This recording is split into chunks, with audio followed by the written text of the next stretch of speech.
Hello बच्चों, कैसे हो आप सभी। उम्मीद करता हूँ आप सभी ठीक होगे और आपकी तैयारी भी अच्छे से चल रही होगी। जैसा कि आपको पता है, आपको इस चैनल पर हर एक एग्जाम के लिए जो भी जीएस एंड जीके की मोस्ट इंपोर्टेंट क्लासेस होती हैं वो आपको इस चैनल पर कराई जाती हैं। तो आज आपकी जो क्लास है वो यूपी पुलिस कांस्टेबल री एग्जाम को लेकर रहने वाली है, जिसमें कि आपको हिस्ट्री के जो भी मोस्ट इंपोर्टेंट क्वेश्चंस हैं वो आज आपको इस क्लास में देखने को मिलेंगे। तो बने रहिएगा इस क्लास के एंड तक, जिससे कि आप अपने एग्जाम में अच्छा सा स्कोर कर सको। तो चलिए देरी ना करते हुए इस क्लास को स्टार्ट करते हैं। जैसा कि आप यहाँ पर पहला क्वेश्चन देख सकते होंगे, दिया गया है पाल राजवंश के सर्वप्रथम राजा कौन थे। ठीक है, या यूं कहें कि पाल राजवंश के संस्थापक कौन थे, या यूं कहें कि पाल राजवंश के सर्वप्रथम राजा कौन थे। तो इस क्वेश्चन का जो राइट आंसर है वो ऑप्शन नंबर ए हो जाएगा, गोपाल। ठीक है, ऑप्शन नंबर ए जिसका भी आ रहा था बिल्कुल सही है, बिल्कुल परफेक्ट है। राजवंश जो कि पाल राजवंश है उसके सर्वप्रथम राजा या संस्थापक कहें वो गोपाल थे। ऑप्शन नंबर ए जिसका भी आ रहा था बिल्कुल सही है, बिल्कुल परफेक्ट है। चलिए अगले क्वेश्चन की ओर बढ़ते हैं। अगला क्वेश्चन आप यहाँ पर देख सकते होंगे, दिया गया है भारत में पहले कवि के रूप में किसे सिद्धेय माना जाता है। तो इस क्वेश्चन का जो राइट आंसर है ऑप्शन नंबर डी हो जाएगा, वाल्मीकि। महर्षि वाल्मीकि जी को जो है भारत के पहले कवि के रूप में जो है सिद्धेय माना जाता है।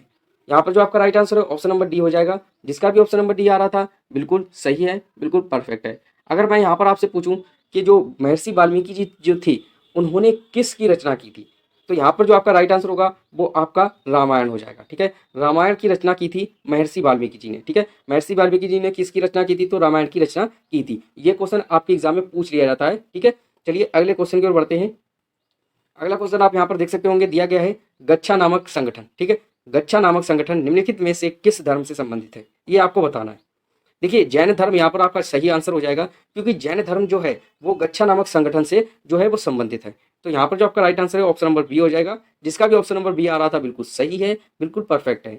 चलिए अगले क्वेश्चन की ओर बढ़ते हैं। अगला क्वेश्चन आप यहाँ पर देख सकते होंगे, तीसरी बौद्ध परिषद। ठीक है, तीसरी बौद्ध परिषद जो है वो किस शहर में आयोजित की गई थी, ये आपसे पूछा गया है। तो तीसरी बौद्ध परिषद जो है वो किस शहर में आयोजित की गई थी, ये आपको बताना है। तो यहाँ पर जो आपका राइट आंसर है वो ऑप्शन नंबर बी हो जाएगा, पाटलिपुत्र। ठीक है, ऑप्शन नंबर बी जिसका भी आ रहा था बिल्कुल सही है, बिल्कुल परफेक्ट है। अगर यहाँ पर पूछा जाए कि तीसरी बौद्ध परिषद जो है वो कब आयोजित हुई थी, ठीक है, कब आयोजित हुई मतलब इसका जो आयोजन है वो कब हुआ था, तो इसका जो आयोजन है वो 251 बीसी में हुआ था। ठीक है, 251 बीसी, या यूं कहें कि 251 ईसा पूर्व में हुआ था। ठीक है, पहली बौद्ध संगीति की अगर बात करें, प्रथम बौद्ध संगीति, ठीक है, या प्रथम बौद्ध परिषद की अगर बात करें तो वह कब हुई थी। ठीक है, वह कब हुई थी, तो वह 483 ईसी में, ईसा पूर्व में हुई थी। ठीक है, 483 ईसा पूर्व में या बीसी कहें। ठीक है, 483 ईसा पूर्व में हुई थी। तीसरी बौद्ध परिषद जो है वो कहाँ आयोजित हुई थी, तो पाटलिपुत्र में। ठीक है, और कब आयोजित हुई थी, तो 251 ईसा पूर्व में हुई थी। ठीक है, अगर ये पूछा जाए कि तीसरी बौद्ध परिषद के अध्यक्ष कौन थे, मतलब तीसरी बौद्ध परिषद की जो जिसने अध्यक्षता की थी वह कौन थे, तो वह थे जो कहते हैं मोगलीपुत्र तिस्स। ठीक है, मोगलीपुत्र तिस्स जो है वो तीसरी बौद्ध परिषद के अध्यक्ष थे। ठीक है, अध्यक्षता किसने की थी, तो मोगलीपुत्र तिस्स ने की थी। ठीक है, चलिए अगले क्वेश्चन की ओर बढ़ते हैं। अगला क्वेश्चन आप यहाँ पर देख सकते होंगे, दिया गया है मौर्य राजवंश के अंतिम शासक कौन थे। ठीक है, मौर्य राजवंश के अंतिम शासक कौन थे। देखिए कोई भी राजवंश हो, कोई भी राजवंश हो, उसका पहला शासक और लास्ट शासक आप जरूर ही पढ़कर जाइएगा, जरूर ही याद करके जाइएगा, क्योंकि ज्यादातर जो है वो किसी भी राजवंश का पहला शासक और अंतिम शासक पूछ लिया जाता है। तो यहाँ पर जो आपसे पूछा गया है वो मौर्य वंश यानी मौर्य राजवंश के अंतिम शासक कौन थे, ये आपसे पूछा गया है। तो इस क्वेश्चन का जो राइट आंसर है ऑप्शन नंबर सी हो जाएगा, बृहद्रथ। ठीक है, बृहद्रथ आपका राइट आंसर हो जाएगा, जिसका भी ऑप्शन नंबर सी आ रहा था बिल्कुल सही है, बिल्कुल परफेक्ट है। चलिए अगले क्वेश्चन की ओर बढ़ते हैं। अगला क्वेश्चन आप यहाँ पर देख सकते होंगे, दिया गया है प्राचीन भारत में। ठीक है, प्राचीन भारत में जमदाग्नि ऋषि का आश्रम जो कि जमानिया में था। ठीक है, जमानिया में था, जो कि वर्तमान उत्तर प्रदेश के किस जिले में स्थित है, ये आपसे पूछा गया है। प्राचीन भारत में जमदाग्नि ऋषि का आश्रम जमानिया में था, जो कि वर्तमान उत्तर प्रदेश के किस जिले में स्थित है। तो यहाँ पर जो आपका राइट आंसर है ऑप्शन नंबर बी हो जाएगा, गाजीपुर। ठीक है, ऑप्शन नंबर बी आपका बिल्कुल सही हो जाएगा, जिसका भी ऑप्शन नंबर बी आ रहा था बिल्कुल सही है, बिल्कुल परफेक्ट है। चलिए अगले क्वेश्चन की ओर बढ़ते हैं। अगला क्वेश्चन आप यहाँ पर देख सकते होंगे, पाल राजवंश के सर्वप्रथम राजा कौन थे। देखिए मैं फिर आपको बता दूं कि कोई भी राजवंश हो, ठीक है, उसका पहला शासक और लास्ट वाला शासक आप जरूर ही पढ़कर जाइएगा, क्योंकि ज्यादातर जो एग्जाम होते हैं उसमें राजवंश से जो क्वेश्चन बनते हैं वो पहले शासक से और अंतिम शासक से जरूर बनते हैं। ठीक है, तो आप हर एक राजवंश का जो भी पहला शासक और अंतिम शासक है उसको याद कर जरूर जाइएगा। यहाँ पर जो आपसे पूछा गया है वो पूछा है कि पाल राजवंश के सर्वप्रथम राजा कौन थे, या यूं कहें कि पाल राजवंश के जो संस्थापक हैं वो कौन थे। तो यहाँ पर जो आपका राइट आंसर है ऑप्शन नंबर ए हो जाएगा, गोपाल। ठीक है, ऑप्शन नंबर ए जिसका भी आ रहा था बिल्कुल सही है, बिल्कुल परफेक्ट है।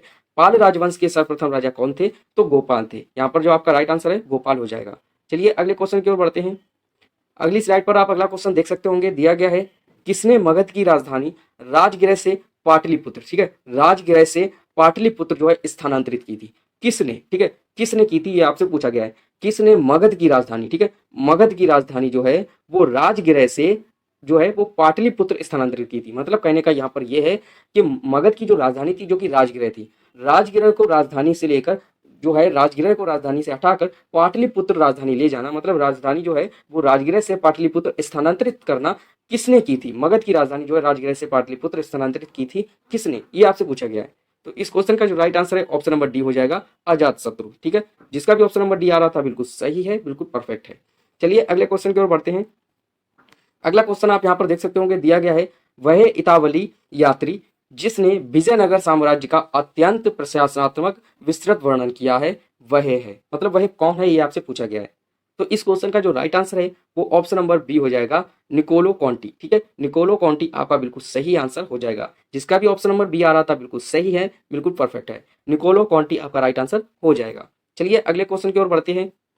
अगला क्वेश्चन आप यहाँ पर देख सकते होंगे, दिया गया है हर्षवर्धन की राजधानी कहाँ थी। देखिए मैं आपको फिर बता दूं कि जो राजवंश हैं उनको आप डीपली में पढ़कर जाइएगा। अगर आपने जो है किसी भी राजवंश को डीपली में नहीं पढ़ा है तो हमें कमेंट में जरूर बताइएगा, जिससे कि मैं आपको एक प्रॉपर क्लास दे सकूं, जिससे कि आप हर एक डाउट से क्लियर हो सको। ठीक है, तो यहाँ पर जो आपसे पूछा गया है वो पूछा गया है कि हर्षवर्धन की राजधानी जो है वो कहाँ थी। तो हर्षवर्धन की जो राजधानी थी वो ऑप्शन नंबर सी हो जाएगा, कन्नौज। ठीक है, ऑप्शन नंबर सी हो जाएगा, कन्नौज। ठीक है, हर्षवर्धन की जो राजधानी थी वो कहाँ पर थी, तो कन्नौज में थी। इसने जो है वो राजधानी अपनी स्थानांतरित की थी। हर्षवर्धन ने जो राजधानी अपनी थी वो स्थानांतरित की थी, और ये थानेश्वर से कन्नौज स्थानांतरित की थी। ठीक है, जो हर्षवर्धन थे उन्होंने अपनी राजधानी जो है वो थानेश्वर से कन्नौज जो है स्थानांतरित की थी, और इनकी जो राजधानी कही जाती है वो कन्नौज कही जाती है। यहाँ पर जो आपका राइट आंसर है ऑप्शन नंबर सी हो जाएगा, कन्नौज। देखिए आप अगला क्वेश्चन देख सकते होंगे, दिया गया है बुद्ध ने अपना पहला उपदेश कहाँ दिया था। ठीक है, ये आपसे पूछा गया है कि बुद्ध ने अपना पहला उपदेश, ठीक है, प्रथम उपदेश या पहला उपदेश कहाँ दिया था। देखिए मोस्ट इंपोर्टेंट क्वेश्चन है आपके एग्जाम को लेकर। इस क्वेश्चन का जो राइट आंसर है आपको बताना है कि क्या हो सकता है। देखिए बुद्ध की अगर बात करें, गौतम बुद्ध की बात करें, तो गौतम बुद्ध ने अपना जो पहला उपदेश दिया था वो सारनाथ में दिया था। ठीक है, ऑप्शन नंबर ए आपका बिल्कुल सही हो जाएगा। जिसका भी ऑप्शन नंबर ए आ रहा था बिल्कुल सही है, बिल्कुल परफेक्ट है। चलिए अगले क्वेश्चन की ओर बढ़ते हैं। अगला क्वेश्चन आप यहाँ पर देख सकते होंगे कि जैन धर्म के 23वें तीर्थंकर कौन थे। ठीक है, जैन धर्म के जो 23वें तीर्थंकर हैं वो कौन थे। ठीक है, 23वें तीर्थंकर कौन थे जैन धर्म के। तो जैन धर्म के जो 23वें तीर्थंकर हैं वो पार्श्वनाथ थे। ठीक है, ऑप्शन नंबर सी आपका बिल्कुल सही हो जाएगा। जिसका भी ऑप्शन नंबर सी आ रहा था बिल्कुल सही है, बिल्कुल परफेक्ट है। अगर आपसे पूछा जाए कि जैन धर्म के कुल जो तीर्थंकर थे वो कितने थे, देखिए जैन धर्म के कुल तीर्थंकर 24 थे। ठीक है, 24 कुल जो है तीर्थंकर 24 तीर्थंकर थे। 23वें की बात हुई है यहाँ पर कि 23वें तीर्थंकर कौन थे, तो पार्श्वनाथ हो जाएगा। अगर आपसे पूछा जाए कि प्रथम जो जो तीर्थंकर थे वो कौन थे, जैन धर्म के प्रथम तीर्थंकर कौन थे, तो ऋषभदेव थे। ठीक है, ऋषभदेव जो प्रथम तीर्थंकर थे। ठीक है, जैन धर्म के जो प्रथम तीर्थंकर थे वो ऋषभदेव थे। अगर आपसे पूछा जाए 24वें या लास्ट तीर्थंकर कौन थे, तो स्वामी जो महावीर स्वामी जो थे वो 24वें या लास्ट के जो तीर्थंकर थे, जैन धर्म के अंतिम तीर्थंकर या 24वें तीर्थंकर महावीर स्वामी जी थे। ठीक है, चलिए अगले क्वेश्चन की ओर बढ़ते हैं।